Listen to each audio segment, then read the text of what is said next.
એક ગામમાં નમન નામનો એક ખૂબ જ તેજસ્વી અને દયાળુ છોકરો રહેતો હતો.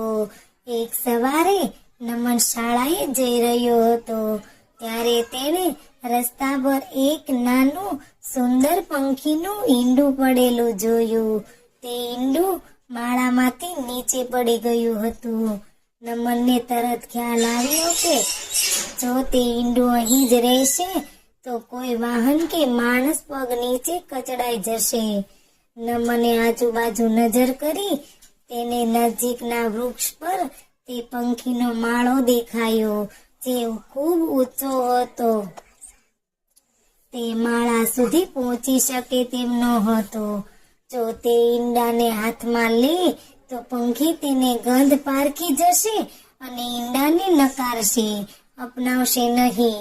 નમનને એક ઊંડો શ્વાસ લીધો અને ઝડપથી વિચાર્યું. તેણે આજુબાજુ પડેલા થોડા સૂકા ઘાસ અને ઝીણા પાંદડા ભેગા કર્યા. પછી તેણે પોતાના ખીચામાંથી એક નાનો રૂમાલ કાઢ્યો જે સંપૂર્ણપણે સૂકો હતો.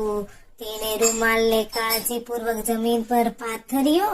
પછી તેણે રૂમાલનો ઉપયોગ કરીને ઈંડાને બિલકુલ સ્પર્શ કર્યા વગર ધીમેથી ઉચકી ભેગા કરેલા ઘાસની નાની ઢગલી પર મૂક્યો.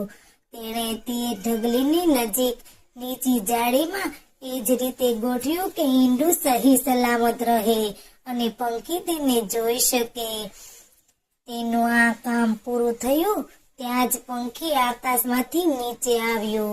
પંખીએ જ્યારે ઈંડાની નવી જગ્યાએ સલામત જોયું ત્યારે તે ખૂબ ખુશ થયું અને તરત જ તે જાળીમાં બેસી ગયું.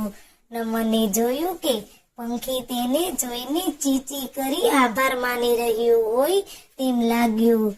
પછી શાળાએ જવા રવાના થયો.